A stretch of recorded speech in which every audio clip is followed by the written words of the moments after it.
เฮ้ยโอ้โหเสียงอะไรแป๊บๆวะใจเย็นข้างนอกเอาไม่ลงอ่ะโอ๊ตทำไมว่าบังเอของอ้าว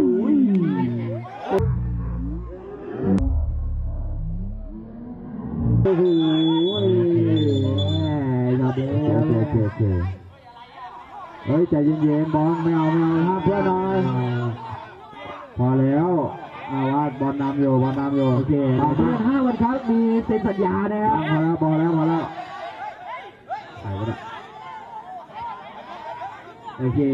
อย่าเพื่อนนะครับบางเอเอาว่าบางเอกับเจ้าบอลนะมีประเด็นตอนนี้โอเคถ่ายมาไม่เป็นไร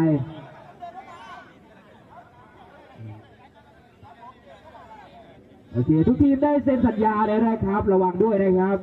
ถ้ามีออกหมัดปุ๊บเราจะเก็บหลักฐานนั้นนะฮะเฮ้ยโอ้โหเสียงอะไรแป๊บๆวะใจเย็นข้างนอกแล้วบางเอโดนแดงไปโดนแดงไปครับ